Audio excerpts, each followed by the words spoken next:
Are you familiar with FBI Special Agents Kyle Seraphin? I'm familiar with the name. Is that yes? I'm familiar with the name. Familiar with the name. Familiar with the name. Let's bring in Kyle Seraphin. He's the FBI whistleblower who helped expose government censorship of our First Amendment rights. Now, we only have this memo because a recently suspended FBI agent called Kyle Seraphin brought it to the public. We're grateful that he did. Kyle, thank you so much for joining us tonight. He's the host of something that strangely is called the Kyle Seraphin Show. Kyle Seraphin, I can't thank you enough for speaking out. I knew you guys were out there, and I knew it was just a matter of time, but you got a lot of guts putting your face and your name to this. You're doing a service on behalf of the American people, and from the bottom of my cracked and broken heart sometimes, thank you very much. Take a look behind the curtain with a real whistleblower and American patriot. Prepare to embrace the uncomfortable truth because this program has no time for comforting lies. Here is civil liberties enthusiast, Second Amendment defender, and recovering FBI agent Kyle Seraphin.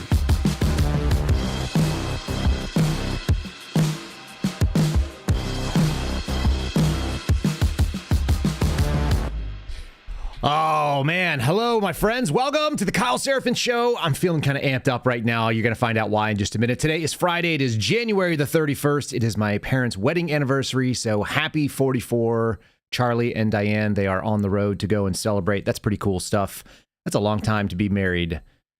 I aspire to this sort of thing. So anyway, I've got a good example in my life. Happy anniversary to them. Also, a happy Friday to you all. What a freaking wild week to end the month of January. And I'm just going to tell you, we're pretty amped up over here. The suspendables are pretty amped. Last night might have been described as the FBI's night of the long knives, if you will. I guess we're going to get Steve Fred to talk about it here. I've got a bunch of clips. We're going to have a bunch of little discussions about it. We got a couple of things to debunk, which are worth doing and are happening in real time before we get into any of that. And there's going to be a bunch of it. Make sure you guys stick around. Let's go ahead and say thanks to my friends over at Black Rifle. Sorry, I've never even had Black Rifle coffee. We're going to say thanks to folks at Blackout Coffee. Here it is. Folks, listen up. When you put something in, it's going to change the way you start your day. Blackout Coffee isn't just coffee. It's a wake-up call. It's to rise and grind, push harder, never to compromise what you stand for. This isn't your average cup of joe. It's a bag of Blackout Coffee that's roasted with purpose, and it is packed with bold flavor. It's fueled by the kind of values that built this country. Grit, things like cowboys have. Determination, refusal to back down. And they don't just make coffee, they make a statement. Actually, you guys sent me Blackout Coffee, and I do appreciate it. That's how it got started here. They're stepping up. They're adding more warriors to get their orders out faster to you. Whenever you push the order now button, you're going to get coffee that is coming. It is fresh and ready to fuel your next move, whether you're powering through your daily grind or chasing down your big goals, or you just refuse to settle for mediocrity or government tyranny, let's say. Blackout Coffee's got your back. Don't just drink coffee. Drink Blackout. It's blackoutcoffee.com/Kyle. Again, blackoutcoffee.com/Kyle. That coupon or promo code KYLE will give you 20% off that first order. You can taste the coffee that doesn't just wake you up. It fires you up. Am I fired up right now? I think I am. blackoutcoffee.com/Kyle. Let's go. That's literally the name of the little tune you're about to hear here. Let's go.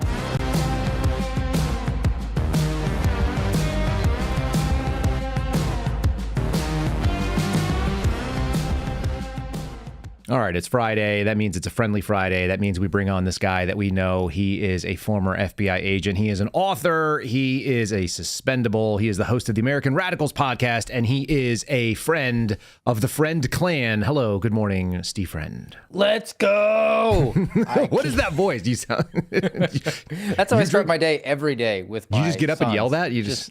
Look, I could do the tender care that my wife does to wake my boys up. Instead, I turn the lights on in true dad style and scream at them, let's go! And that seems to get them up way faster. Boys need to be treated roughly. They're like, boys are like dogs. If you treat them real gently, then they might step on you. But if you treat them roughly, they will respond positively. If you treat boys gently, then you wind up with a Great Dane who thinks that he's a Yorkie that can sit on your lap when you're watching television. Never a good thing. Yeah, just shove that animal off. Just get off my lap. I used to, I remember being a kid, and we had some friend that had a series of Rottweilers. I don't know why. I think they had like a dozen. Maybe they were a breeder. I don't even know the story or why the story was there, but I remember sitting down. They had like a 150-pound Rottweiler that would sit on my lap, and it would immobilize me. And you're like, dude, you're a big killer. You cannot be a lap dog. You must not act like a lap dog. That's like a Navy SEAL who wants to do hug therapy. Just something is incongruent about that situation. Let's talk about military things for a second, shall we? Let's just segue right into it. This story has been going out there, and I think it's one of the weirder stories. The Blackhawk crash that just happened, day before yesterday, 2 nights ago. Totally tragic. Apparently, we lost a huge chunk of the U.S. Figure skating team, which sounds awful. People have been speculating something that I knew was never going to turn out to be true. They thought that it was a transgender female pilot that intentionally wrecked into the aircraft. Have you been reading this at all? I saw a lot of push immediately to the DEI. Immediately. It had to be. And at the end of the day, anybody who's ever worked under night vision, which means you're just looking through tubes, you're looking through a couple of straws, it reduces your field of vision from like 160 degrees down to 30, best case scenario. This is the story I want to throw on here. So, Steve, you're on the corner of the screen here. This is Joe Ellis. This is this is an actual transgender Blackhawk pilot who has done some podcasts of very recent time and was out there pushing forward about, it's really sad and I want to be in the military and all I want to do is serve, but I also want to get facial reconstructive surgery to make myself look like a chick, even though I'm a dude. Joe Ellis, this is the person that was accused of being the transgender pilot that supposedly intentionally wrecked and is posting on Facebook saying, hey guys, please stop that and please report it. And I'm not there and it's disrespectful to the family. So it's one of those things. The Bongino rule, it actually is a good rule. Whether or not Dan Bongino wants to be nice to us or not is sort of irrelevant. The rule still is good. You probably shouldn't just talk out of hand when you don't know what the hell you're talking about. I also think that having a Sean Duffy in the Secretary of Transportation and Pete Hegseth in the Department of Defense, we're going to get more transparency about what actually transpired and hopefully do it in a pretty short period of time. Don't drag it out, because otherwise we'll have the drones where we were just kind of sitting around and going into the Christmas holidays like, are the Iranians trying to invade, or maybe the Chinese? We don't know. And then lo and behold, we get a new press secretary comes out and says, oh, by the way, the government knew about it all along, guys. It was definitely an op to distract you from other things that we were doing. I think that the right people are in there right now and they can just bring the information to you. Take a breath. Wait 72 hours, give these guys an adequate amount of time, not 72 days, 72 hours I think is pretty fair. Definitely fair. There's going to be a little piece on that. I'll play something from the new defense secretary, which is a big deal. That's the other piece of it, because we're talking about not just transportation, but we're also talking about DOD assets that are involved. Our friend Steve Baker actually sent me something today, and he was like, look, the Blackhawk tilted up intentionally, and it went directly into there. There's no way they didn't see it. It's like, number one, I told you yesterday, if you've ever looked through night vision, your ability to look up, down, left, and right are all reduced. The other thing is people forget, when you're talking about aircraft, we're talking about things that are in the, where do they fly again? Under the water. Under the water. That's right. Yeah. So the way that air works is that there's a column of air that is supporting you underneath. That's how, what is it? Bernoulli's principle? I think that's right. You would know better than me. I mean, you're an Archimedes' Air Force principle guy. is in water. I think Bernoulli's principle is what guides and gives you lift. This sounds right to me. I'm going to go with it. Folks, double check me in the chat. But Bernoulli's principle is the principle that describes lift. And that means as long as something takes longer to move over the top of a wing and it moves faster underneath, you get a lift principle that pulls upward. Okay. That means you're standing on a column of air. And when you have one larger aircraft like that regional jet, and another one comes into that space that is being disrupted by the larger regional jet, weird things happen, like you get pulled up into it. That's why there's a minimum separation. And again, I'm deep in my knowledge here. It's been a long time since I was at ATC. I think it's 1,000 feet of separation is required for all commercial aircraft. I think it's 1,000 feet. Actually, even a small amount. It seems like it should be more than that, but we have a lot of planes flying. Well, so that's as close as you can get them in the columns. And then I think that there may be, with some exceptions, you can do 500 feet of separation under limited circumstances. However, the stories that we were getting from Sonia Labosco, and I know you and I are in the same group, she was talking about how they didn't have this thing that's called TCAS. It's the Traffic Collision Avoidance System. They didn't put them in the military aircraft because that basically tells everybody, hey, here's where I am. And then the other aircraft go, oh, that's where you are. Here's where I am. You don't necessarily want that in a military aircraft that's going to be flying in a place where they might have to go darked out. That's why they're practicing with the nods. So all this stuff looks awful. I don't even know if it would be a helicopter pilot question. Is there a chance that there's like a sympathetic response where, because you have the limited field of vision, maybe the pilot looked up and then inadvertently pulled the helicopter up without even being aware? I think there's a high probability. First of all, it looks like pilot air, and it looks like possibly even ATC air, because even though the air traffic controller is not required to give traffic advisories, look, again, folks, I did this. This was something I trained for, but you don't have to give a traffic advisory for people that are in what's called VFR, see and avoid. It's not mandatory, but generally you're supposed to advise of where traffic is. And yeah, there's a real possibility that they basically called out the traffic, and it sounds like the wrong traffic was identified by the Blackhawk. And the sympathetic nervous, or generally, I would imagine that if you're flying at a couple hundred feet off the deck, which is what they were doing, it might even be like 200 feet, it's far more likely that you're going to see a ground obstruction than alternative traffic that's going to come in from the ILS above them. Does that make sense? Yes. Yeah, you wouldn't want to hit a building because you're flying over right. the Like your nation's knee jerk capital. is to go upward because that's probably safer than downward to get away from it, or especially to if move you're into low hover. flight, because that gives you no room for error because you can't really go much further down without splashing into the water. I'm going to take the screen for 1 second here, just for people to understand. If you don't know anything about ATC, this is like rough understanding of it, but this is what basically happens. The way that aircraft, where airspace is structured, is that it is essentially an inverse wedding cake. Okay, so you've got the smallest little circle on the bottom closest to the ground, and then as it gets bigger and bigger, there are larger and larger cylinders or columns that build upwards, and so you have this kind of like cone shape or funnel shape set of airspace that you can operate in. There's a thing that's called ILS, the Instrument Landing System, and that is a invisible runway or ramp that goes to every single runway. And what they do is they lock on various different distances away from the airport. They get into this sort of pattern, and then they drop in to that ramp that leads them directly to where they're going to land. The ILS is the longest approach, generally speaking, and by the time they get to what's called short final, again, double check my phraseology, folks, but I think I'm on this one. They end up being the priority the closer and closer they get to the runway, because they're the ones that are already been lined up and they are following instrumentation. They can do it in complete darkness. They can do it in fog and blackout conditions because it's essentially guided in by instrumentation. The other pilots, and particularly the one that we were talking about in this helicopter, is VFR. That means visual flight rules, and that means that they're going to be in see and avoid situations. So their job is to scan the sky, look for obstructions or other air traffic, which is called traffic, and they are supposed to stay away from it. And the ILS is always going to have priority over anything that's VFR, but they're supposed to be an advisory. Anyway, this looks really, really sad. We lost some people that looks like future Olympians. End of the day, there's nothing good about it. And I just think that people jumping to the it was a transgender person that intentionally decided to kill somebody. It's the worst answer, and it sounds like it's been debunked right there. Hopefully that they're just going to push this information out as quickly as possible. We don't need to have people who are already prone to just jump to the worst possible conclusions on the hook and waiting and listening to the voices in their heads. So there's a little piece that came out. Again, the upside of the new 10 days of Donald Trump has been a renewed transparency, I think, so far. And Pete Hegseth has been an example of this. So we're going to break away to a clip right here of him holding a press conference from his desk. Something about having a Fox News host who also understands how to broadcast, going out and communicating directly with people. I want you to think, can you remember a single time where Lloyd Austin addressed the American people from his desk, ever? Not because he was wearing a mask and a face shield in front of it. You wouldn't even know it was him, or he was in ICU.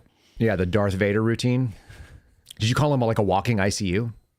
He was either in the ICU and unresponsive and doing that without alerting the commander-in-chief that he'd just be, at death's door for a couple of days, or was walking around like he had a third world dictator medal system going around his neck, like he'd really accomplished things over at his time at Lockheed Martin, and then had to make sure to put on a hockey mask to protect him from the germs. It seems like he would have benefited from living in the Boy in the Bubble routine. They could have written like a Simon and Garfunkel song about him. Mm-hmm. Okay, here is Pete Hegseth. This is the current SecDef offering renewed transparency. All right, update this morning. Just got off the phone with the Southcom commander and the chairman, the Joint Chiefs, talking about our efforts at Guantanamo Bay. That is ongoing. We're leaning forward on supporting the president's directive to make sure that we have a location for violent criminal illegals as they are deported out of the country. No one's going to wait on the Defense Department, and we're working that in real time. But I also wanted to give an update on the tragedy that happened last night here in Washington, D.C., and provide a little bit more information as we are actively working to investigate and understand what occurred and why. At about 8:48 last night, a UH-60 assigned to the U.S. Army Aviation Brigade in the Military District of Washington, Fort Belvoir, Virginia, collided tragically with a civilian airliner. The unit involved, the Army unit involved, was Bravo Company 12th Aviation Battalion at Fort Belvoir. It was an annual proficiency training flight. And when we look at the crew, and not all kin have been notified, so we're going to withhold ranks and names at this point. We do know on our side who was involved. It was a fairly experienced crew, and that was doing a required annual night evaluation. They did have night vision goggles. The 12th Aviation Battalion, as of now, is granted a 48-hour operational pause on contingency missions as what happened is reviewed, and a senior level aviation team, an investigative team from our Aviation Safety Center, was deployed last night and already is in Washington, D.C. to investigate what's going on. Straightforward. That's what needs to happen. Just be open and transparent. We don't need to have any obfuscations. That's always kind of been the takeaway that I had from like a Biden administration. The lie is the point. They just want to lie because they can. They're the 8-year-old boy on the anthill with the magnifying glass. They don't need to, but they get some sort of gross pleasure out of controlling things, even when it's completely unnecessary. That being said, I also heard him talk about Guantanamo. You want to kind of lean into some of the stuff that we're hearing from our bureau sources. So just full disclosure, folks, we're tracking the ICE raids that keep happening, and I think it's freaking amazing. But there's also some resistance within the government, and we're hearing about some of it. Steve's going to kind of tell you about it. Oh, yeah. I mean, the directive came out, and I was relieved to see. At first, they didn't have the FBI on it, and then they amended it, and they said that DEA, marshals, FBI are going to be helping assist ICE with their ERO. And now I'm finding out from multiple sources across multiple agencies that they're refusing these directives. You're having some blue flu situations in some cities where some agents are just calling in sick so they don't have to participate. There are conversations going on in several offices about this, where they're saying anyone who participates in this is a Nazi. By the way, we're looking for volunteers of who wants to participate. So it's the new vaccine mandate where we're going to identify people as conservatives to go out against them. And then it even goes to the executives. So there are special agents in charge, like the one in Jacksonville right now, who's telling her subordinates that that mandate or that directive only applies to large cities. Jacksonville, population of 1 million people, doesn't fit into that, so they're not going to cooperate with Homeland Security. What is more fun as a federal agent than stacking up with another agency, having to do a paper, and then like apprehending people that are legitimately a threat to the country? Go. Nothing at all if that's actually where you are. And this is the conversation about when you get into public service. I was thinking about the different categories of people. There's a couple different ones, but really the two ones you can focus on. The people that say, look, my job is to basically do favors for other people and say, like, you're going to pay me to do this? Like, to do this favor for you, to help you out on this? This is awesome. And then you have the other ne'er-do-wells within the government that say, you're going to ask me to do that? Like, they resent having to do their job because you go to them and say, hey, this is your area of expertise. Theoretically, can you do this for me? And they're just, I can't be bothered to do that. But to the first group, there's nothing better. You have nothing to do administratively. You get to put on all the cool toys and you get to go play police, which rarely happens in federal law enforcement. You would think that they'd be chomping at the bit. Like, I remember being, a new first office agent out in Washington Field, and like all I wanted to do was like figure out how we could get involved with the Marshals Task Force, the Fugitive Task Force. How do you get on the crim arrest squads to be out and do it? I want to go knock out all 5 arrests like this week. Can we just do that all day long? My first day on the job, the first thing they did was they picked me up from my house. I had a suit in a bag, and I went and served a search warrant. Do you know this? With your training agent who was from the Chinese? He may or may not be from the Chinese, yes. The special agent Lou, and I won't say his last name, but anyway, Lou, yeah, he dragged me out and he was like, here's the body, here's the ram, you're on the door, you're the like end of the stack, come up and breach when I call it up. He went up there in his SWAT gear, and it was like, we were going after like a pretty legit target. It was a PCP dealer in Southeast Washington, DC, scumbag house. It was eye-opening for me to go in. It's a great first day. It's freaking best first day ever. It was pissing rain. I had the deadly force policy memorized so I could say it to all the agents and task force officers. They're putting the women out on the perimeter who were on my squad that looked at me and they were like, why do I have to be on the perimeter? And like, because you can't swing the ram like he can. And it was like, yeah, we're doing regular stuff here. And we had so much fun. It needed to be done. This is every dude who watched Point Break and thought, I could be an FBI agent. Like that's what you envisioned actually doing. It wasn't making sure that you had your web TA timesheet done by Wednesday I signed up and here lied to do about where you were I want to do the doing virtual your academies. work. I just want to do training on my computer Dora. I'm going to spend this morning making sure that all my passwords are refreshed. So somebody just requested from the chat that I spend the rest of the show talking like the special agent Lu Zhang. Listen, people, I have to tell this. I don't know if Steve's ever heard this. The first time I ever heard someone say something insanely funny, isn't it? Like where you fall over out of your desk laughing. I made a phone call to a guy who was a naval engineer. He was like a civilian employee of the Navy. And so he hit one of our BUCARs. So for full awareness, tell people what a BUCAR is and then I'll finish it out. FBI vehicle. They're furnished to you if you're an agent, and if you get in an accident, it's a problem because they have to get local law enforcement. And then some agent, that poor bastard, has to do a report. Yeah, the new guy has to go do it. F&G's got to go out and do the report on it. So it literally is referred to as a BUCAR, B-U-C-A-R, in the policy statement. So I had to go do a BUCAR accident report. So I call this dude up and I'm like, hey man, like this is Special Agent Seraphin. I'm with the FBI. We're doing a follow-up on this, like, traffic problem. Pucker factor. All I need to do, he did not give he didn't care at all. All right. I left him multiple messages. And so I'm not getting through to this dude. In fact, I called him once and he hung up on me, which was really funny because he was like, I'm in the Navy. He was over at Naval Yard. Hangs up on me. So my training agent, Special Agent Lu, I need to have a different name for him. I'm going to make up a fake name for him. Here it goes. So, because it's Jackie close. Chan. Yeah, close enough.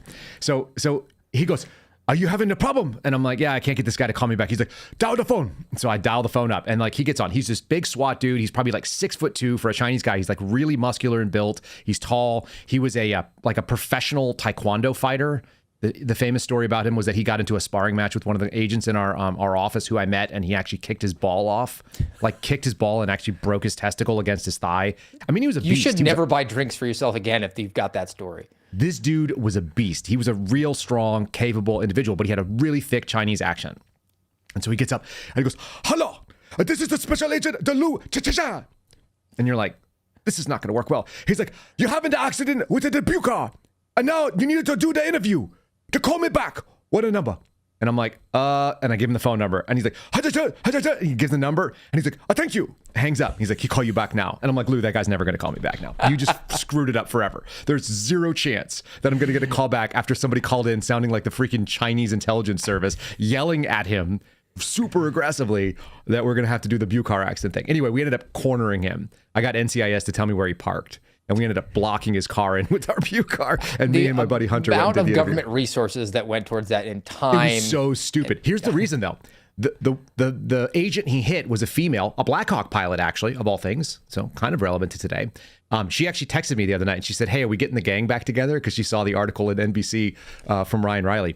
And in any case, she was a Blackhawk pilot and he didn't believe, because she's pretty young looking, and he didn't believe that she was an FBI agent. And, she did the same thing that Keanu Reeves did. What did he say? I am the FBI. He didn't believe her. So he had to go out there and block his thing in there and make it happen. Okay. Let's see here. We're going to do mostly second half of the show. I think we're going to all do clips because they're all pretty fun. And we have clips from the hearing, so we're going to talk confirmation hearing in just a second. Before we do that, I want to do another thanks to our sponsor here, and this one is Patriot Protect. Guys, I got the website wrong last time because they've updated it for us to make it easier, which I actually really appreciate. It is patriot-protect.com/Kyle. We're going to throw it here on the screen. So some of you guys are used to getting these robocalls. You're used to getting scammers. They're trying to target you. They've got your name. They got your phone number. They may have some personal details. These are not just like accidental and random calls. Generally speaking, there is some kind of a scam, and they are trying to execute them on you. If you don't have a service like Patriot Protect, it is a good idea for you to have something like this. And this is the one that we use. I got to sign my wife up over the weekend because she's getting called by people like reporters and stuff. So what it does is it cuts off your exposure at the source. It removes your personal data from all these data aggregator websites. If you are a former agent, there was an OPM hack and the Chinese have it. If you've worked out there in the public or your name has any of this stuff, like they can scrape it off tax databases. This powerful tool basically allows you to maintain your privacy, your security, and your peace of mind. You can buy it for your loved ones if you don't want them getting called scammers, things like that. If you've got folks that are a little bit older, sometimes they're a little bit more confused about what these people do and do not know. They use a search and destroy protocol to scan and scrub your personal information from over 100 people search and data broker websites. This is where the scammers get their information, and criminals can use it to target you. And once that search and destroy protocol is completed, it will continuously monitor and make sure that you are not updated in these databases for new stuff. Worth your time. Check it out. It's about $5 a month if you sign up for the annual subscription using promo code KYLE. Again, Kyle is the promo code for a 15% off. Comes out to about $5 a month, and they're working on it 24/7. Again, that website is patriot-protect.com/KYLE if you guys want to go do that. All right, let's do a clip, I guess, of, let's see, where do you want to start? You want to start with Tulsi? I've only got one from hers. We didn't hear a whole lot from her. Sure, yeah, let's clear up some of that. In the okay, so first of all, what are you hearing about Tulsi Gabbard? Because you've got some folks that I do not talk to that are discussing it. I've got some people who are in or have some experience working with Tulsi Gabbard, and there's definitely concern. They think that it's maybe 50-50 that she will be confirmed out of committee only, and they are not confident that she'll make it through the full Senate to be confirmed to head up ODNI. But just my personal experience, as far as the paradigm shifters, the people disrupting the status quo, you got the KASH Patel, Pete Hegseth, RFK, Tulsi Gabbard. I think are probably the big four, right? I think she's probably number 4 on my list. So I think if you get the other 3 through going in and say, hey, we've added 750, I'm pretty happy with that. It sounds like she's got some stuff in the background. Look, I could see why Democrats would also even be worried about her. She was a Democrat running for president like just a couple of days ago. She's one of the biggest traitors in the history of their party. I mean, her and RFK Jr. single-handedly brought a huge coalition over to Donald Trump last year in the election. You can make the case that's just it's like the ex-girlfriend, right? That sets all your stuff on fire, puts it in the front yard. Like, that's what the Democrats are going to do. For sure. Here she is. I think she's very polished. She seems very, very competent when she answers questions. So here's kind of a little question she's had. There was a big piece about, they wanted to hammer her about Syria and the fact that she went over there and talked to al-Assad. And so here's her kind of answering some questions about chemical weapons. I think she handles it really well. Like I said, well, it sounds like she's got some other issues maybe in the background that we're not aware of. But here's a little taste of that hearing. Senator Kelly. Thank you, Mr. Chairman. Colonel Gabbard, when Russia was denying us use of chemical weapons, they accused the U.S. of supporting terrorists.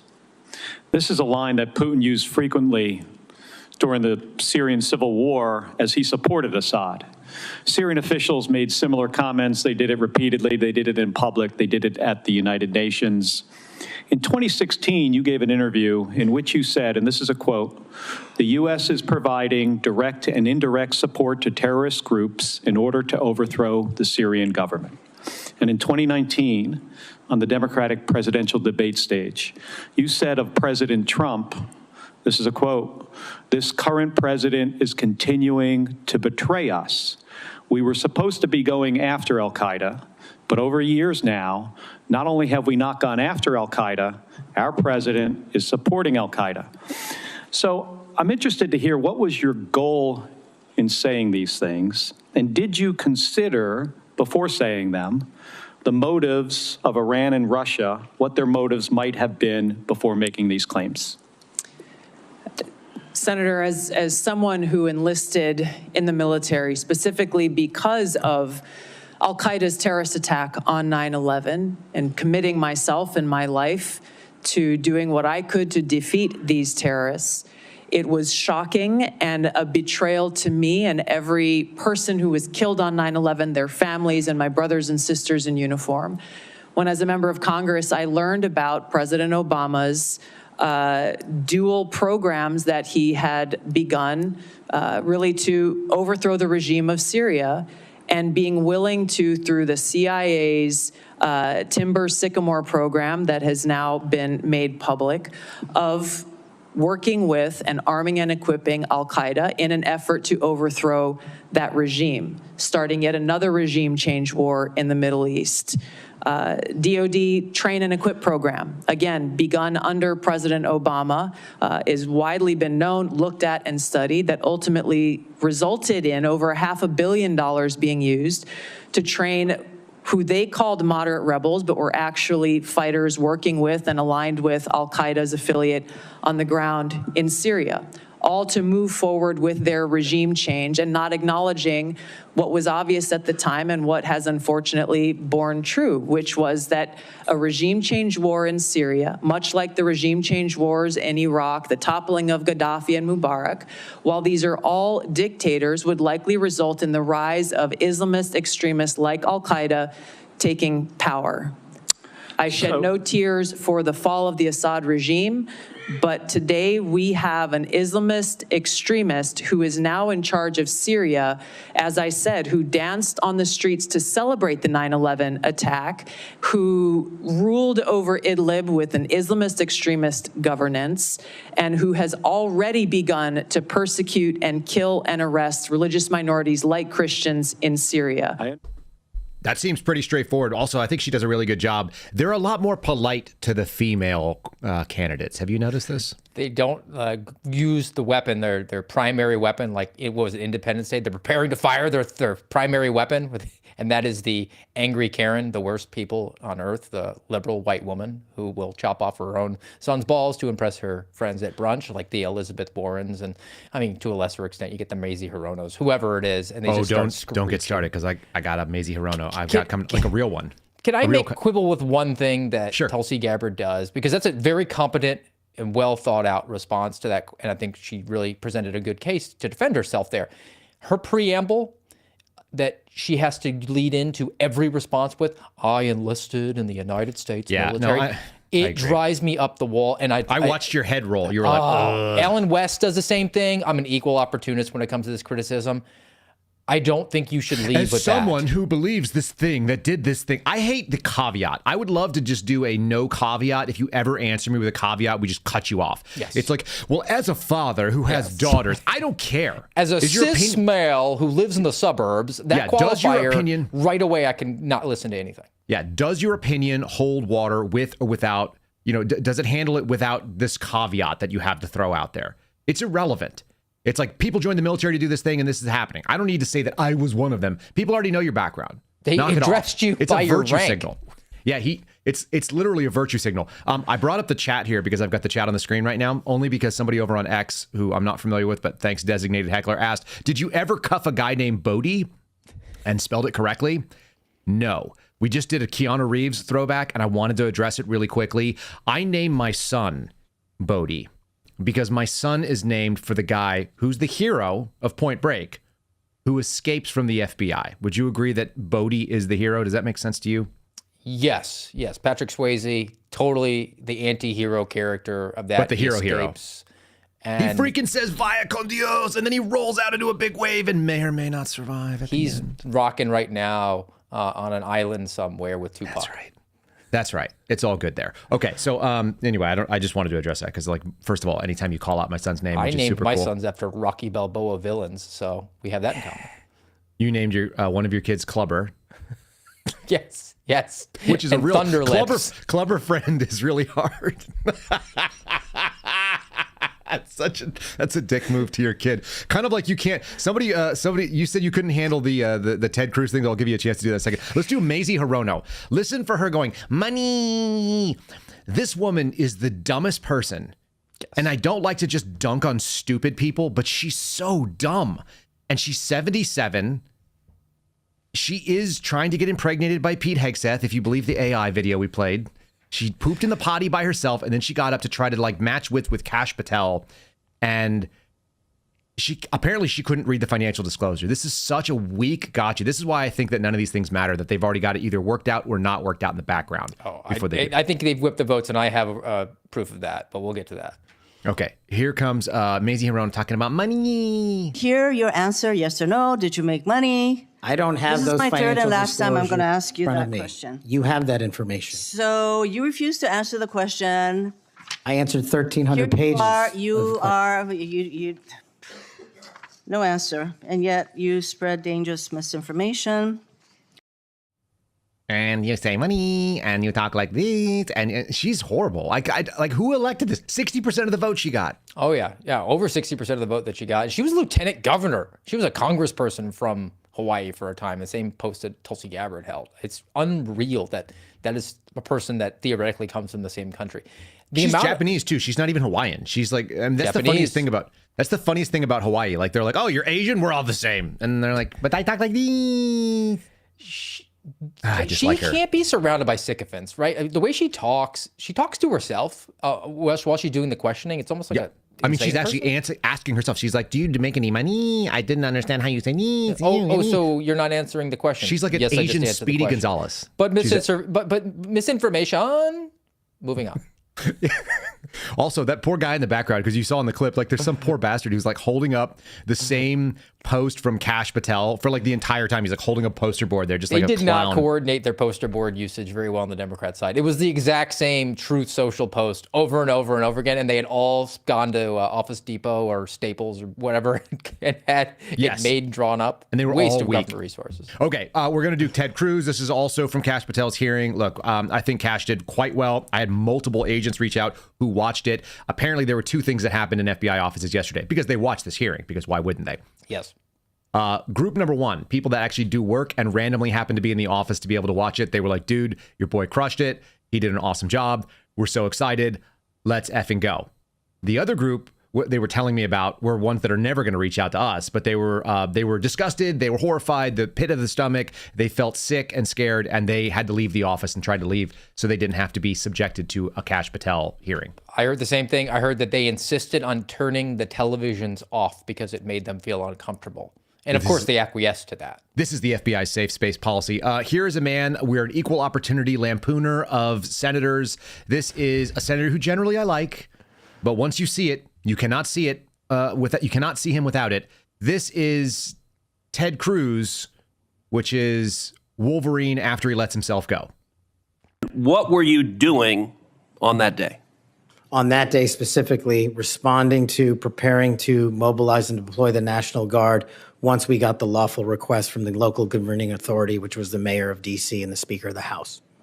Now, how many days in advance were you working to prepare the Department of Defense to help secure the Capitol on January 6th? Days in advance, Senator, we were in the Oval Office on an unrelated national security matter with the President of the United States, the Secretary of Defense, the Chairman of the Joint Chiefs of Staff, and myself. And the President authorized up to 20,000 plus National Guardsmen and women to secure any security measures necessary related to the Capitol. So we were moving to the fullest extent of the law before the requisite request came from a local governing authority days ahead of time. And while you were Chief of Staff at DOD, how many times did DOD approach Capitol Police and ask if they needed National Guard assistance? I believe those letters are well documented, numerous instances, and numerous of those instances, those requests were shut down. All right. How much of the hearing, because you watched all of it, I came in a little bit late, how much of that hearing was focused on January 6th and the choir that apparently sang the national anthem offensively? That was the primary weapon that they went to for the Democrats. They said that KASH Patel had orchestrated some sort of fundraising scheme where they took the choir for a lot of these January 6 guys locked up singing the national anthem. They raised a whole bunch of money, and the money was raised for people who were defending themselves. They were nonviolent offenders, theoretically innocent until proven guilty. And they thought that the line of attack was the guys who were singing, who KASH Patel did not know any of their names, it was unfamiliar with any of their stories, that was where they wanted to go. Anything they could to actually just bring up January 6th, which at last recollection, I believe everybody's been pardoned or commuted for, so I guess the narrative isn't preserved. And finally, I must say that if we're going to loosen the standards of the dress code of the United States Senate to allow hoodies from John Fetterman, my fellow Sinai Award winner, America needs to allow yellow spandex for Ted Cruz. As the Wolverine who let himself go. Yes. Does he need adamantium claws? I mean, we could probably get some paper mache. I mean, it is a lot of bread and circuses in those hearings. Might as well, right? Again, we're equal opportunity here. Ted, this thing where you made the things on the side of your head go up, he just needs a haircut. He's probably like a week out of his regulation haircut, and so it just looked funny to me. I can't help it. And now the chat is filled with Chubberine and the chubby Wolverine, which is just not nice, but there's no other way to see it. Once you've seen, it's the beard / the gray that comes in. It makes a very Wolverine-ish face. Hugh Jackman is someone to aspire to, but not fat Hugh Jackman. Nobody wants to be that. So that's just kind of amusing that we've got. I wonder how much Ted Cruz can deadlift, because I know that Hugh Jackman is very, very proud of what he pulls. Does he do big deadlifts? Oh, yeah. Yeah, he's really? always putting videos out of himself with the bar bending. Good for him. It doesn't take much to bend the bar, dude. 315, you'll bend a normal bar. It just depends on how much whip you have into it. Okay.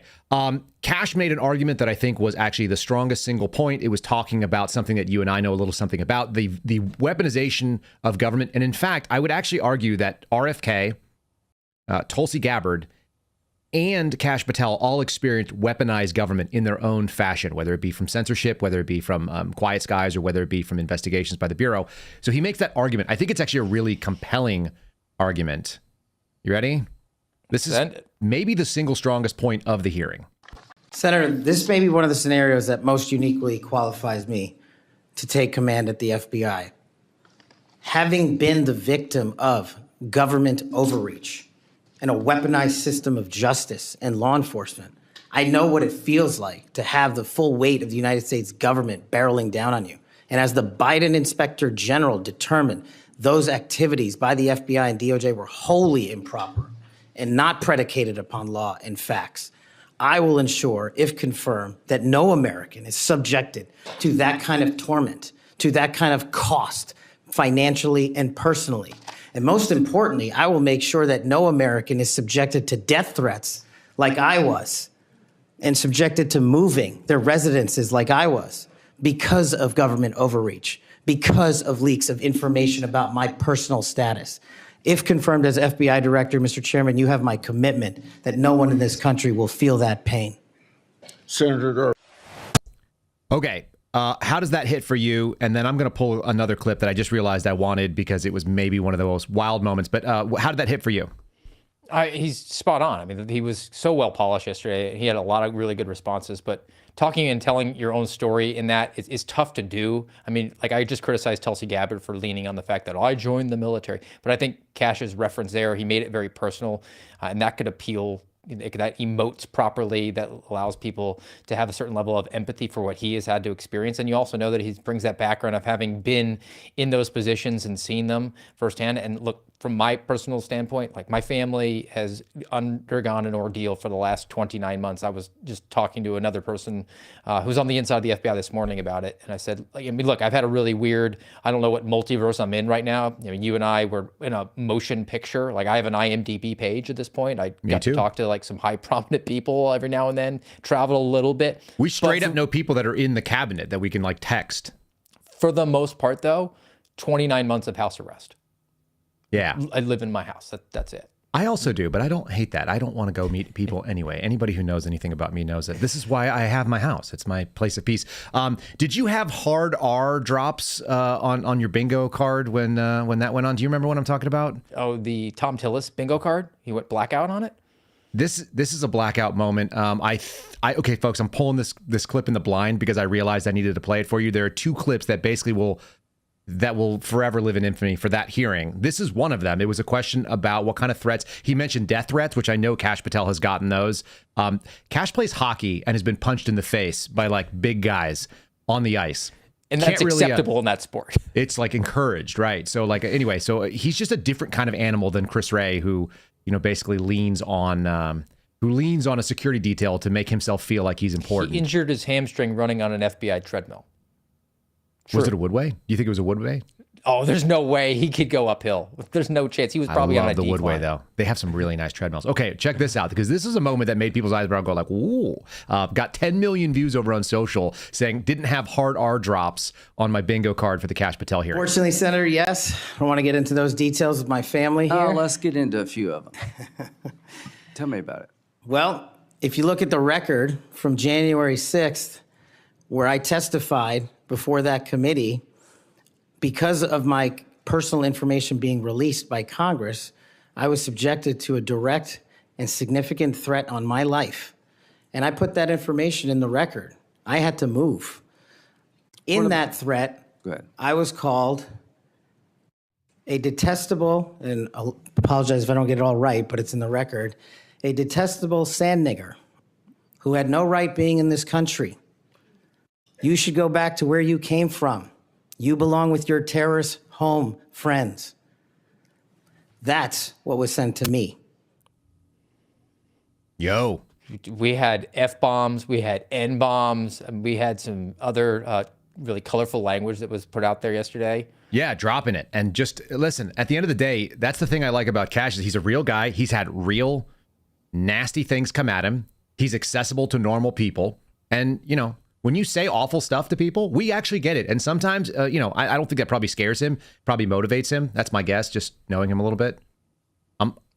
My buddy asked me, he's like, hey, should I volunteer for his detail? Because I'd love to just tangle. And my friends are like combat veteran Marines that are on the FBI SWAT team now and are studs. And yeah, you should. Because he's going to probably need it more than Chris Wray ever would have, because nobody even knew who Chris Wray was, that floppy Muppet. He's a known person of high prominence within the Trump space, the MAGA world. So there's always that threat there. But he's also just a regular guy. I mean, one of the big takeaways, I know you've talked about how you just like got beers with him once.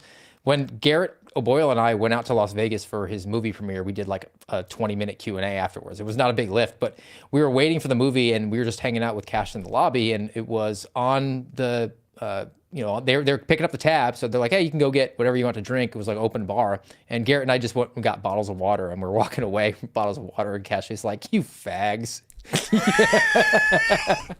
Yeah, he's just like a dude. He is like normal dudes would say to their friends who decide to drink water when it's beer time. And you know what? I get called the same thing, and I embrace it. It's like, yeah, just so what? Like, I'm just not drinking right now. They'll be like, why are you explaining yourself so much? I'm like, I don't know. I feel like I need to explain myself because I'm a grown up and I know that I'm just not drinking beer right now. You and my should have buddy's just over said, here, as a he's cis 25 male Manhattans deep. military veteran who joined because of the war on terror, I decided that I didn't want to have a PBR.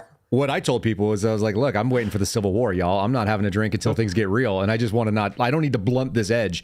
There was one really, really sharp moment out there. Before we get to the moment, real quick, let me throw this up there on the screen. If you guys are new to the channel and you're just seeing us, maybe you saw us on Badlands last night, make sure you're following, make sure you hit subscribe, make sure you like wherever you are at. Again, it's locals.com. It's KyleSeraphin.com if you want to get to our locals channel, which is really fun. And if you're catching the replay on Spotify, we really appreciate that. So make sure you guys are doing the things over there. Let me give you the number one slay moment, Steve, because this is what people got really excited about. Was it the best moment of the hearing? Probably not. Was it pretty good?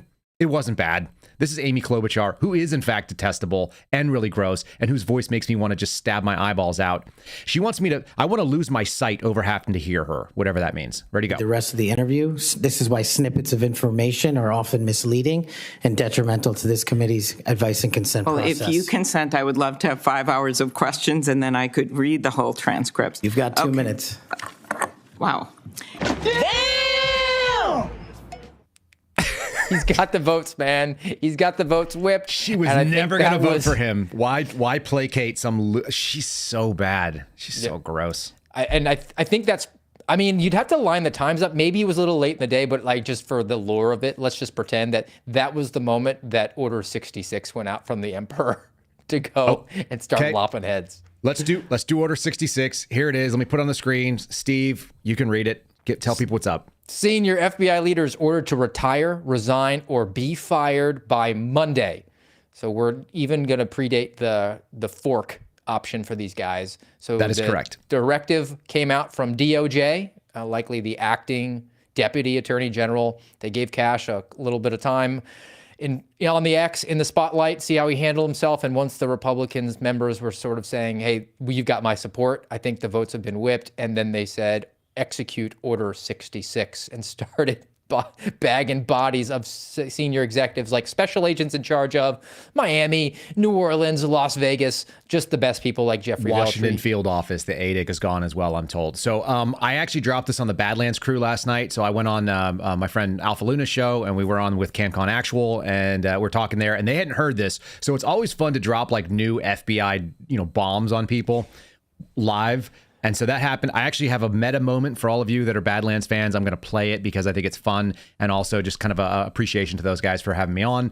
Always fun to hang out with people, even though it was late and I was tired. Enjoy Kyle Seraphin on somebody else's show, on my own show, on somebody else's show. This is the meta moment. We'll all watch it over here. You can talk over it too in a sec, Steve. Okay. Because I got all the receipts. I've been getting nonstop text messages from FBI guys, because you guys probably saw what happened tonight, but maybe you haven't. What happened tonight? Oh, what happened tonight? Well, as the day ended and the sun began to set on this American country, what we saw was the downfall of 25 special agents in charge of field offices around the FBI. Again, there are only 55 total, and all but 30 of them lost their flipping jobs, as well as 6 executive assistant directors have been walked out. Of the 7 The way the FBI org chart works is as follows. There's a director, there's a deputy director, and then there's an associate deputy director. That's the 1, 2, and 3 at the FBI. Below that, there are 7 branch heads known as executive assistant director, and 6 of those 7 got fired today. Well, they were told to resign or find a new place to go or retire. And so that's the story. Good times around. So the EADs, are we going to lose all 7, you think? Or is it just 6 or 7? I mean, I don't even know who the 7th one is and what their branch is. Mm-hmm. From my understanding, there was always 6. I guess they expanded it to a 7th because why not? It's a self-licking ice cream cone. Let's open it up for another EAD for a person who's be professionally useless for the rest of their days and max out their top 3 salaries so they can milk their pension. I also think that this is relevant you know what? Are there only 6? Am I wrong? Was I thinking that there were 5 that needed to go because we were going to recommend the elimination of the, you know what? intelligence branch. We were going to go down to 5. You keep talking. I'll just pull up. I've got the freaking org chart right here on my desk. I think this is actually 1, sending 2, 3. a big There shot. are 6. All of them are gone. Okay, let me just name the divisions that exist so people can understand it. Folks, there's an executive assistant director for the intelligence branch. That's number 1. There's one for the national security branch. That's number 2. There's one for criminal cyber, which is number 3. Science and technology, which sounds the same thing as information and technology, but they're not the same. One is administrative, one is like laboratory and so on. So those are 2 more. And then the last one is for the human resources branch, which is the most evil. They also got rid of guys that were previously running these divisions or were working under them in an acting role that have stepped off into the special agent in charge space.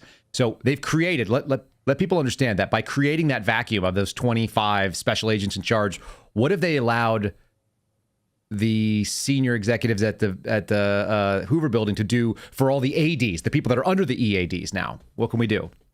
Well, they can just put them all in a room, break a cue stick from a pool table and say, we're going to have tryouts. And watch them just beat each other to death because they're going to be desperate to try to fill those. But actually, the assistant director roles are completely unnecessary. Again, it's just more overhead. It's more bloat bureaucratically to allow for a greater number of executives to get into the club and promote within the construct, within the system that is created for people to promote who are like those people only. You have to have all those character qualities of just being the Jennifer Moores of the world. This is the roadmap for them to promote for themselves. And now we've created the power vacuum and created a narrative of, well, maybe we don't need that. I mean, we shut the government down for a year, nothing really changed. Maybe we can just get rid of entire positions and get this thing a little bit more streamlined and send a huge shot across the bow in the lead up to the fork, where we can say, you know, you were a senior executive in America's premier law enforcement agency. You didn't get the axe during KASH Patel's testimony last week, but are you feeling good that maybe you have an essential position, or are you more likely to just take the deal now? It's nothing wrong. There's a couple other things I wanted to also touch on. FBI stuff is always fun for us, but I feel like it's also kind of self-serving. So let me press away from that. Before we get to the end of the RFK piece, let me throw this up on the screen here, and we'll say thanks to the folks over at Mad Hat Jerky, so you guys can support the program by buying something that is going to be good for you as well. If you guys know, Steve doesn't eat anything except almonds, but I also eat meat for the most part. I've actually kind of opened it up just a little bit. Mad Hat Jerky is one of the snacks that we use in this house. It's Matt with 2 T's, hat with 1 T, jerky.com/Kyle. Promo code Kyle should save you 20% over there when you go do it.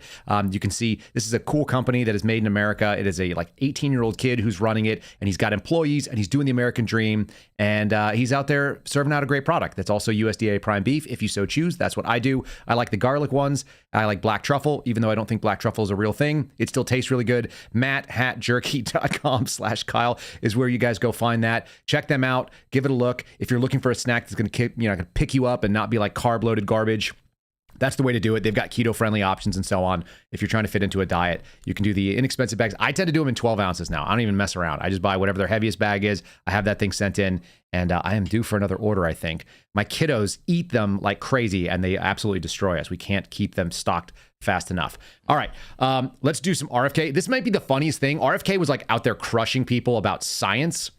So listen to this self-defeating argument. This is Senator Hassan, who was talking about abortion the other day. She defeats her own argument about science versus settled science because science changes, but if you attack science, you're going to destroy settled science. Clear as mud? That's main conversations that you see within the halls of the Senate. They're just that titan of intellects. This is a titan of intellect talking about science. She doesn't seem to understand it. She might just be talking about Dr. Fauci. Sometimes science is wrong. We make progress. we build on the work and we become more successful. And when you continue to sow doubt about settled science, it makes it impossible for us to move forward. So that's what the problem is here. It's the relitigating and rehashing and continuing to sow doubt so we can't move forward, and it freezes us in place.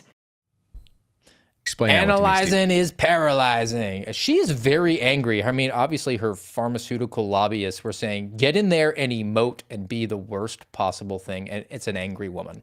And you should get in there and hammer the fact that science is wrong sometimes. And you should not question how science is wrong, because when you question how science is wrong, that creates more questioning about a process where we come up with hypotheses and then test them to see what invariably is true and accurate. And well, it's almost like you set up the next clip here, where the question is how do you determine who a good scientist is there, RFK Jr.? What do you know about science, you non-doctor? And he's like, oh, thank you for the question. Let me just go ahead and answer what the scientific method looks like. And so that actually was also addressed, which basically destroyed Senator Hazan's nonsense. In your opinion, what makes a scientist or a doctor qualified to serve at the National Institutes of Health? A scientist who's devoted to empirical methodology, to evidence-based science, scientists who understand the importance of replication, the importance of publishing raw data and being open and transparent about it, the importance of publishing peer review. We have, NIH has overseen over the past several years the precipitous decline in American health. There's 91,000 people at HHS, and are you suggesting that some of them should not be held responsible for that decline? Ooh, that's spicy. What do you think? That sounds like a guy who's competent and could actually be an administrator over that entire department. Like, I'm not in agreement with RFK on very much. I think he's siloed really well in that area. He's not saying anything that is outrageous. That he's saying, let's just be transparent. That's a reasonable request. We talked about in the very beginning. Just be transparent with us, Pete Hegseth or Sean Duffy, about what happened with the helicopter. And that's what the facts are, what the facts are. Well, let me tell you what other people want. They just want socialism. Will you just do socialism? Here's Bernie Sanders trying to beat socialism in, because socialism, says the millionaire who's in his 1,000th year in office. So let me ask Mr. Kennedy again. If we want to make America healthy, will you assure the American people that you will fight to do what every other major country on earth does, guarantee health care to every single American? I'm going to make America healthier than other countries in the world right now. Will you guarantee do what every other major country does? That's a simple question. It's a simple question. All I want to know is, will you do government health care, which is the worst kind of health care that anybody has ever had? Ask any veteran who's gone to the VA. Will you do the government socialist health care? Steve, will you do what I say? So the question is very simple. From your position over a department within the executive branch of the government, will you fundamentally transform the system of government of the United States of America that's been around for 250 years? Will you it's do very the simple. thing that I want? Very simple. Can you make the healthcare free for everybody that we pay for the most expensive way possible, which is the government? And can you do that while taking down the pictures of the onesies that are being sold that I apparently take great umbrage with when it says that my baby's unvaccinated? Well, can we also just ask where you decided to go up there and push this? You know who makes a lot of money on government healthcare? It turns out big corporations do. Here's Bernie talking about that one thing that he doesn't want to talk about. I knew you were going to do this to me. I knew you were going to try to tell me that I took a lot of pharma money. We covered it yesterday. It's like $1.5 million. Here's RFK dismantling this clown show. And by the way, Bernie, the problem of corruption is not just in the federal agencies, it's in Congress too. Almost all the members of this panel are accepting, including yourself, are accepting millions of dollars from the pharmaceutical industry. And protecting their interests. Oh, I thought that would come. No. I ran for president like you. I got millions and millions of contributions. They did not come from the executives, not one nickel of PAC money from the pharmaceutical industry. They came from workers. In 2020, you were the single largest because I had receiver of pharmaceutical money. from workers all over this country. Workers. You were the that's single, not a nickel from corporate tax. You were the single largest acceptor of pharmaceutical dollars. No. Oh, you don't tell me what I did. I tell you what I did.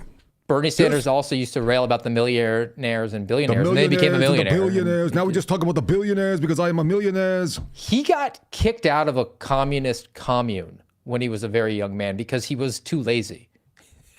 I mean, he is decidedly lazy. But you know what's funny? Whenever you start, by the way, we were laughing while the video was playing, folks, because he calls him Bernie. He's like, "Listen, Bernie." He's like, "You and I were cool like 4 years ago. I freaking know so you, shut it. Bernie. I know you." And he's like, "Hey, no. Listen, I'm going to argue with you about this point because All if he we're had to do talking was about say the reclaiming my time, but we're he talking wouldn't. about the presidential election here, Steve. I don't want to talk about the 2020 because that's when I took over almost $2 million with pharmaceutical PAC money. It's great. It's freaking great. Yeah, the citizens are called the workers. Look at this. Our chat's like, one, I can't tell who's Kyle and who's Bernie. It's because I sound just like a Bernie. Very upset. All I got to do is imagine that I'm obnoxious, a communist, that I'm too lazy to do any work, but I'm happy to talk about it. And one of the Muppets. A freaking Muppet. He's one of the angry old Muppet men. What are those guys called? Oh, I was not a Muppet connoisseur, but I know them calling it out from the balcony. All right. Listen, I got two more things I want to play, and I don't want to leave them out. I actually was going to play something about banning kitchen knives, but I'm going to miss that. The Democrat Party probably learned their lesson in 2024, right? They probably learned what. Okay, so they definitely learned it. They're definitely not going to repeat the mistakes of Kamala Harris. This is Jonathan Capehart. You know what he's famous for? No. He's famous for not being that gay. famous. He's gay. He's 57. He's gay. He's famous for being an NBC weekend host. Sorry, MSNBC weekend host. And he's also famous for having Eric Holder preside over his marriage to another man. I'll put marriage in air quotes because we're in 2025. He's like the photo negative of Pete Hegseth. Gotcha. Correct. Yeah, he's the opposite of that. MSNBC host. Here he is hosting a tryout. This is sort of the panel discussion, trying to figure out who's going to be the new DNC chair, the person that's going to run the DNC's platform coming into the midterms. You ready? What do you think? What do you think the real problems are in this country? Just hold on to your thoughts and tell me if you got it right. Ready? In this round, so I'm going to, I have a show of hands. How many of you believe that racism and misogyny played a role in Vice President Harris's defeat? Okay. So that's good. You all pass. They all pass. That was all the hands. For those you can't, if you're listening, there were like 10 people on the stage and everybody raised their hands, but a black lady raised her hand twice. And everybody in the audience did as well, and they were raising both hands like they were at a church. It's almost like they worship at the altar of government. No. Okay, sorry. Keep going. I was mistaken. I didn't think that it was going to be misogyny and racism. I thought they were just going to be because they didn't have enough dudes who feel pretty nominated. I mean, doesn't David Hogg have this thing wrapped up now? Isn't he going to be in charge? The Republicans going to win again? Like, I hope so. Forever? I hope forever. I hope they just keep going down for racism, misogyny. Just tell people that it's their fault, that they're not good enough people in your secular religion. How about a real take on religion? This is J.D. Vance doing something that sounds an awful like what Kyle Seraphin has to say, the so-called bullseye theory, that you can only affect certain spheres of influence around your home. J.D. Vance, Vice President of the United States, also Catholic guy, also former enlisted dude in the world, in the military. Different kind of military. I bet I did harder stuff than J.D. Vance, just saying. Okay, here we go. But there's this old school, and I think it's a very Christian concept, by the way, that you love your family, and then you love your neighbor, and then you love your community, and then you love your fellow citizens in your own country, and then after that, you can focus and prioritize the rest of the world. A lot of the far left has completely inverted that. They seem to hate the citizens of their own country and care more about people outside their own borders. That is no way to run a society. And I think the profound difference that Donald Trump brings to the leadership of this country is the simple concept, America first. It doesn't mean you hate anybody else. It means that you have leadership, and President Trump has been very clear about this, that puts the interests of American citizens first. Fact check that for me. 100% true, and even evident with the visuals. I don't even know if you caught up on this, on that DNC vote stage. The bottom of it had Ukrainian flag imagery on the chyron. Yeah, they are not concerned with the American people at all. It's perfect. It's perfect stuff. Steve, tell people what's coming up on the AMRAD podcast, where to find it, and then we'll go to a palate cleanse, which will just make people feel good about their own choices. Ready to go. You can find us tomorrow here on Rumble, rumble.com/AmRadPod. That's the American Radicals Podcast, 10:30. Garrett and I are going to be talking about the deal or the no deal, getting into the different types of people that should be considering whether or not they want to exit from government service by February 6th. So hope to have you with us there again on rumble.com/AmRadPod. Thanks, guys. Steve Friend, thanks for joining me today, buddy. Have a good weekend. You too, my friend. All right, we're going to wrap this up as we do here. If you're new to the program, the thing we like to end the day with is something that makes you smile, makes you think about something else. Today, we're going to be talking about regret. It's going to be a little quick video. The numbers check out. I want you to just think in your head, if you were going to move to a new place in the United States, where would you move and be happy? And where might you move and be disappointed? That has been done. The numbers are in. It's going to shock you who is happy and who is not happy. This is your cleanse as we head into the weekend. Here it goes. Which state do people regret moving to the most in the U.S.? Firstly, the state where people are most happy after moving to is Tennessee. But here are the top 5 states people regret moving to the most. At number 5, it's California. Around 59% of people who move there decide to leave again. At number 4, it's Connecticut. About 60% of people who move there leave. It's not very cheap to live in this small state. At number 3, it's New York. About 63% of movers decided to leave. The cost of living and busy lifestyle make it hard for many to stay here. At number 2, we got Illinois. Around 67% of movers leave after a while here. Many people don't like the high taxes and the cold winters. And finally, at number 1, this state tops the list with a whopping 70% of people leaving after moving there. It's super expensive, and the bad weather doesn't help either. It's New Jersey. Which state do people regret moving to the most in the U.S.? Firstly, the state where It's New Jersey.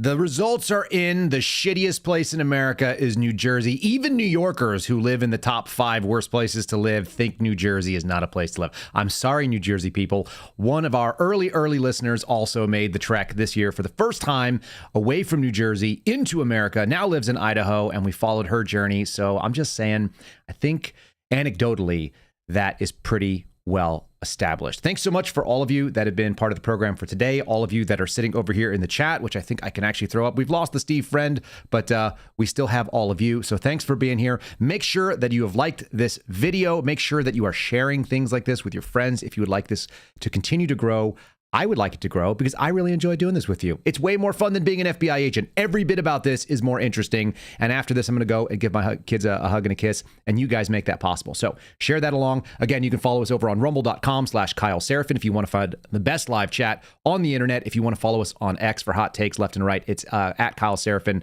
the Locals channel, where we interact over the weekend. It's KyleSeraphin.com. And then Apple, Spotify, and iHeartRadio are the places you can find the replay. Spotify has the video with no ads or any interruptions. If you're sick of seeing those on YouTube and so on, by all means. Folks, I hope you have a wonderful weekend. Look forward to our Sunday conversation, which will start early on Saturday for those of you that are on Locals. It's with Peter Johnson. He's the owner, the president, the founder of Archway Defense. We talk about humility. We talk about leadership. We talk about training and threats in a modern environment in the next 18 months, what's coming down the pipe in America. I'm about to go put that show together for you. So I hope you guys will see that. Otherwise, we'll see you here on Monday, 0930 at rumble.com/Kyle Seraphin.